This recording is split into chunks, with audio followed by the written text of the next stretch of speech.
Hello hi, welcome to మన kitchen. ఈరోజు మనం చేసుకోబోయేది రెసిపీ చికెన్ కర్రీ. ఉల్లిపాయలు రెండుగా వేయించుకొని పచ్చిమిర్చి కట్ చేసుకొని కౌసు నీళ్ళు పోయే వరకు వేగనియాలి. వేగిన తర్వాత ఉప్పు కారం వేసి కొత్తిమీర పుదీనా బాగా మగ్గనివ్వాలి.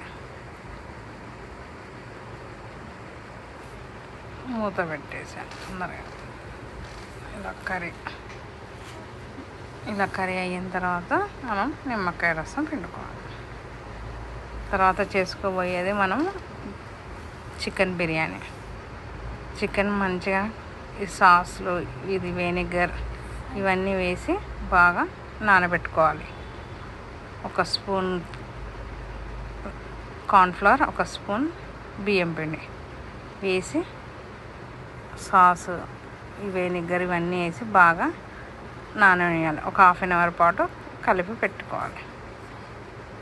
తర్వాత కొంచెం పిండి వేసి కార్న్ఫ్లవర్ వేసి బాగా కలిపి ఫ్రిడ్జ్లో పెట్టాలి. 1/2 అవర్ నానిన తర్వాత మనం రైస్ బాయిల్ చేసుకోవాలి. కొంచెం పలక మీద వంపుకోవాలి. సాజీరా ఉప్పు వేసి రైస్, ఇందులో నిమ్మకాయ రసం కూడా పిండేసి పక్కన పెట్టేసాను. 1/2 అవర్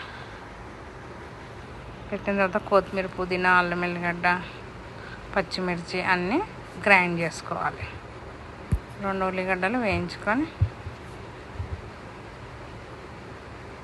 అన్నీ మిక్సీలో వేసి మిక్సీ పట్టుకోవాలి. కొత్తిమీర పుదీనా పచ్చిమిర్చి అల్లం ఎల్లిపాయ అన్నీ వేసి మిక్సీ చేసి ఫస్ట్ నానబెట్టిన చికెన్ని 2 స్పూన్ల ఆయిల్ వేసి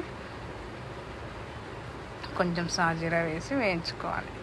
నానబెట్టిన చికెన్ ఆయిల్లో కొంచెం ఫ్రై చేసుకోవాలి. ఫ్రై చేసుకున్న తర్వాత మొత్తం చికెన్ వేసి బాగా కలిపి కొంచెం సేపు వేగనీయాలి.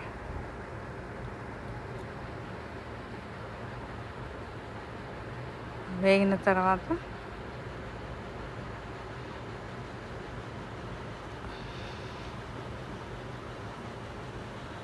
బాగా వేగిన తర్వాత దగ్గరికి అవుతుంది. దగ్గరికి అయినప్పుడు మనము పెరుగులో పచ్చి మసాలా నూరుకున్నాం కదా, అది వేసి బాగా కలుపుకోవాలి.